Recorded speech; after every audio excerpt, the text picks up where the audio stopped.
My name is Oak with Oak Astrology School, and welcome to my channel. Today I'm talking about the Pluto return of the United States and why this is an important dynamic, why this is something that will have influence over the entire world. And so let's just get right into it.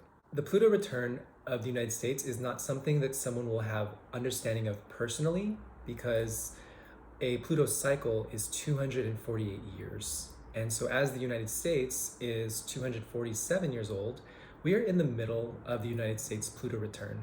Most countries and long-lasting institutions will have Pluto returns because they will surpass that 248-year period. And all of those periods are going to have a lot to do with the shifting of power dynamics, right? Pluto is the consciousness of power itself. And in the context of a country, power is going to be wealth, it's going to be influence, it's going to be everything that has to do with power structure. And so within that, there is going to be manipulation, there is going to be themes of who is in power, who is not powerful. We're going to be looking at debt. We're going to be looking at the financial and the economic systems of a country when we're thinking about power as well.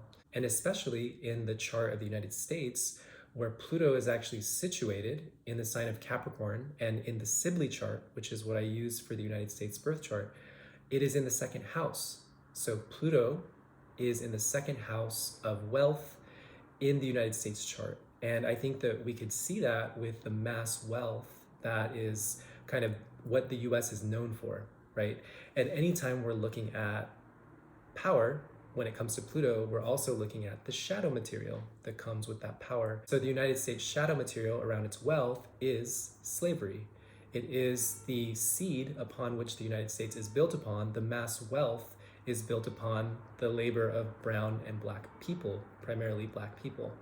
And so that is something as a point of origination that as we're having the Pluto cycle come around and we're having the United States Pluto return, it will be exact in February of 2022. However, it's a longer cycle. We're going to have been feeling it for the past few years, and something that is still going to be prevalent for the next few years. But definitely when there's that exact moment, there's definitely more of that zing. There's more of that particular milestone that happens that is going to really define the Pluto cycle itself. And so the origination point of the United States wealth being slavery, it's interesting how the economy then is going to be a big theme as we step into this Pluto return. And so the Pluto return, how can we even understand it if it's never happened? Well, one of the easiest ways to understand any planetary cycle is by dividing it into four, right? So this idea of the lunar cycle, and the inception point being the new moon, and then the first quarter square being that point where we start to see developments from that new moon cycle, and then the full moon, the opposition point, where we see the culmination, we see things kind of come to their height, and then we see, at the third quarter square, there's the integration, and then coming back to the closing is the new moon again. So closing the chapter, closing out the storyline, there is new things that grow from that. And so this is where we're at. We're really closing out a 248-year cycle that is based around wealth, that is going to bring up the themes of labor, that's going to bring up this idea of racial dynamics. And we're seeing all these things very prevalent now. You don't need the astrology to tell you that we're living in very contentious times. But the astrology contextualizes history and time so that we're really able to organize ourselves, so that we know, how do I situate myself in relation to the Pluto return? Well, the Pluto return has so much to do with the shadow of the United States. And if you are a citizen in the United States, then you are an embodiment of that shadow, right? So there's this idea of really looking at the ways in which you are perpetuating a lot of the harm that has been created from, the United States is inherently a capitalist country, and also just the ways that the United States and also just capitalism itself is exploitative. So showing you the idea of these quarters of the Pluto cycle will help us understand how the Pluto return is going to materialize. And so that first quarter square of the Pluto cycle was in 1850. And in 1850 was the height of manifest destiny. It was the time of the Mexican War. And all of that period, Manifest Destiny, this idea of like the gold rush represents kind of like the ideals of capitalism, right? It was the expansion of the US territory, but it was also the killing and the stealing of the indigenous peoples and their land. So in that time of 1850 was also, the reinvention or the update to the cotton gin, which then increased industrial production exponentially. So we have the Industrial Revolution, as well as the height of the expansion of US territory. And that was like mass production. There was so many people that were shifting from a agricultural lifestyle to working in factories. So we're really seeing how work and the economy really changed. That was a booming time for just this idea of like how we're really relating to the economy now. Like there was that very specific seed that was planted in that period. And when we see the opposition point, the Pluto opposition, it was the Great Depression. And it was also, the Great Depression being something that was a reflection of the deep imbalance of mass production that happened in the 1850s or, in the 1800s. And so within the Great Depression was also the introduction of the 40-hour work week, the legalization of that, or like the implementing of the 40-hour work week. And so see how it's like the US has that origination point of escaping the British rule, escaping imperialism. That was like the origins of the United States. And then that opposition point being this like Great Depression era, and also the introduction of the 40-hour work week. So we're looking at all the different milestones of how the economy has come to be the way that it is. And interestingly, when we look at the third quarter square, that was around the time of like 1981, 82. And that was when Reagan was really pushing for the war on drugs, which led to, essentially it's the mass incarceration of Black and brown bodies. And how that prison system is now something that is completely for profit. And it's something that is kind of like, it is a reflection of slave labor, because it's like free labor in prisons. And so there's something really fascinating about the origination point of the United States and all these little milestones that are contributing to what is happening now with the Pluto return. And so the Pluto return is like, we're seeing a lot of these dynamics coming up. And if you're interested in this idea of decolonization, it's like, this is something that culturally has been bubbling up and is now like a mainstream idea in the past few years. So the Pluto return is exact February 2022. And it's not really something that is like only in February 22, as I was saying before.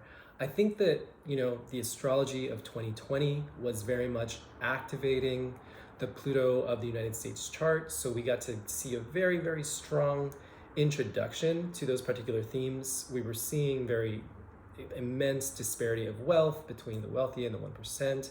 We were seeing how the government really had their stance about who they wanted to support when it came to all the Black Lives Matter protesting, and just the general feeling that we are kind of coming to some type of culmination when it comes to politics, culture, and the economy. So the Pluto return is like one aspect of, the astrology of 2022, and definitely, of course, like when we look at the United States chart, we see how the United States is highly militarized. That says it very clearly in the United States chart, as well as how there's a lot of this relationship to wealth. But of course, the United States wealth has so much relationship to militarization in general, and so it's going to be interesting to see those themes like really coming to a head. How can we even contextualize something that hasn't happened? Well, there's the data points that I was just sharing about the Pluto cycles, and then there's also like the histories of other countries that have had their Pluto returns. So the Roman Empire survived, 2 Pluto returns, but definitely like kind of within those years of that 250-year cycle, like was the ending of the Roman Empire. From the inception of the Russian Empire to its Pluto return was the death of Stalin. And from there was like a major shift to how the country was being run, and like all the levels of like deep oppression that were happening kind of seemed to taper, and it was less extreme. So I think that we're looking at extremity of power when we're looking at Pluto, and so that could be the rise of power, that could also be the decline or the destruction of an empire. The Han Dynasty in China, they lasted about 2 Pluto returns, and especially that last Pluto return, they were just kind of like the hands of power were shifting. The oldest institution in the United States, and it's actually this place called the Shirley Plantation. And that plantation, when I looked at it through the lens of the Pluto cycle, it began kind of around the time of like the first colonies, and then by the time the Pluto return happened, it was it's still a plantation that is still going now, but at the time of that Pluto return was the demolishment of one of the main houses so that they can build something else. And those points in between, the first quarter square, the opposition, and also the last quarter square, related to the changing of who inherited the house. So, the Pluto cycle can be very helpful when understanding like a long-term institution or a country. And, the only way that we're really going to understand it is through these kind of dividing this Pluto cycle into 4. So definitely has a lot to do with the economy, but how that relates to the world economy is that, the United States is an economic superpower. When you look at the United States chart, it is a chart that suggests a country that is highly militarized. It has military presence in so many hundreds of countries in the world. So as we are coming to that Pluto return, it's like all of these things are coming to the forefront.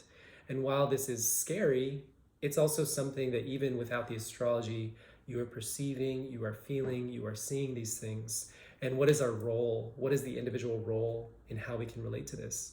Well, if you are interested, well, how can we relate to this individually?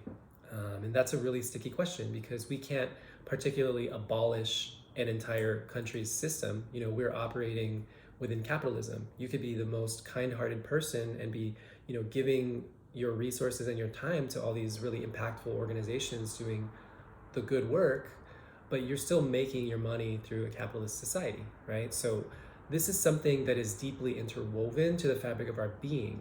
If you're an American citizen, if you are influenced by American culture, television, film, art, even the way that we operate globally, economically, those things are influenced by American culture. So it's something that essentially impacts the whole world, right? So when we're thinking about Pluto, it is information, and it is, a lot of times we're influenced by our pain. It is trauma and pain that kind of it comes through us on the genetic level. It comes to us on that microscopic DNA level. So when we're thinking about how to work with this on a personal level, it's actually starting to clarify your heart and clarify your mind in the ways that you are operating in the world, your viewpoints on how you see your own culture, your viewpoints on how you can be extractive, your viewpoints on how you are in deep imbalance with the land that you occupy, with the ways that you treat the earth. Like, these are all things that really have come from capitalism and the Industrial Revolution. So while the Pluto return is something that is really, intense and multi-layered, it has its roots in the way that we really just relate to the economy itself. And this is how astrology is something that is the intersection of our own individual being, as well as how it intersects with politics and how it intersects with society. So there's no way that I could talk about the Pluto return without talking about the condition of how we are operating in the world, economically, socially. Yeah, it's a lot. And I think that there's things that will come up in 2022 that will just be a bigger reveal. So we cannot operate in ways of, knowing how to interact with particular energies unless those energies start to drop, until they start to show themselves. And one of the biggest indicators, besides that we're in a period of the Pluto return, is 2 things. So for one, the Neptune opposition is also happening simultaneously. So the position of Neptune in the sky right now is opposite to the natal chart of the United States Neptune. And so this whole feeling that you may have had is like, if you're an American citizen, you're like thinking so deeply about what is the American dream, right? Neptune is the highest ideal or vision of what it means to be universal. So a lot of times it's so fascinating thinking about, the actual American dream, freedom and justice for all. Like, who does that even really apply to? And like, what does that even mean in the context of what we're seeing in the news and how we've been experiencing the healthcare system and the education system, right? And when Neptune is very active by transit, or even just like how this is a cultural thing that we're dealing with, we are definitely feeling that disillusionment. This is something that's been going on since last year. This is something that is also happening in 2022.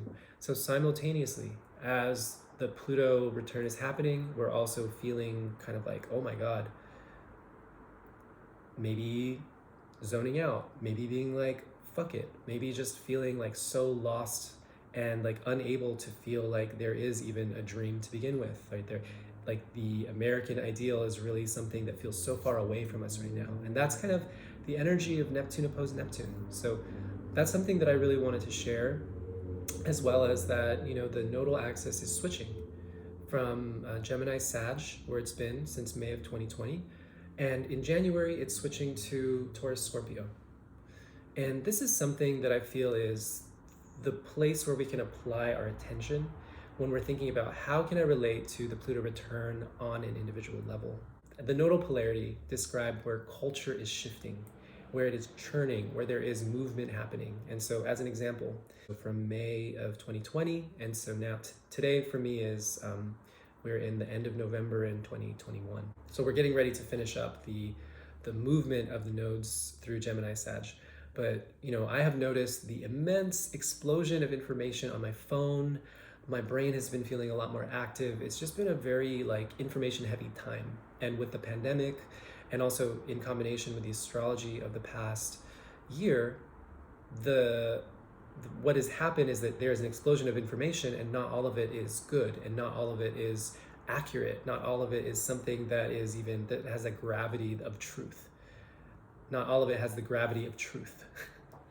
So that's an example of how there's the churning, there's the movement in that Gemini Sag polarity. So finally getting to what I was saying, when the nodes switch to Taurus Scorpio, there's going to be more of an access point to connect more deeply with our values, Taurus, and also something that supports connecting with our values is being able to purify and cleanse and really confront a lot of the things that are not truthful within us. The things that are not in a frequency of our personal truth are oftentimes our pain. Oftentimes the places where we have suffering are where we are kind of not allowing ourselves to be in deep authenticity and vulnerability with ourselves. So I like this in terms of the Pluto return is one aspect of a very strong energy of the next year, but there's also a simultaneous kind of collective awareness around our own personal healing and our own relationship to the things that we want to find virtue in, the things that we want to find security in. And so there is a lot of work that we need to do around establishing the things that are valuable to us, getting in alignment with our money, getting in alignment with how we are even operating in survival. How do we take our money in? How are we kind of relating to it? How are we relating to the earth? These are major, major, major questions that we could have been asking when we're looking at the entirety of the Pluto cycle. But as we're coming to the Pluto return, it is imperative now that we're really, really just dropping in on that most personal level. Because as the government and as politics are going to become a lot more intensified in the next year, it's almost like we have to be clear in the mind and in the heart so that we can really hold our own frequency and hold our own vibration in the face of adversity. So this is warrior training. It's not light, and it's not cute, and it's not something that is separate from the politics and from what is happening in your own communities, in your own in all of the multiple circles of existence. This is something that, it's not just the US, it's the world. And so this is something historic and revolutionary. And the invitation is actually to just do your work. It's to really, really align to what it means to be a human right now, what it means to align to the earth, what it means to align to the ways in which we have been taught to be exploitative, that we've been taught to operate in a mindset that is really based within greed.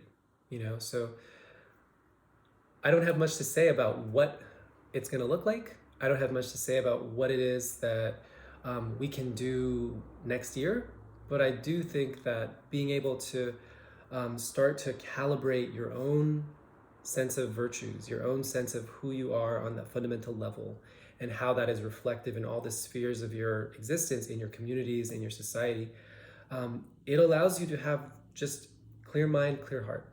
And there's going to be a lot of noise, right? There's been a lot of noise already. So thank you so much for listening to this. My name is Oak with Oak Astrology School.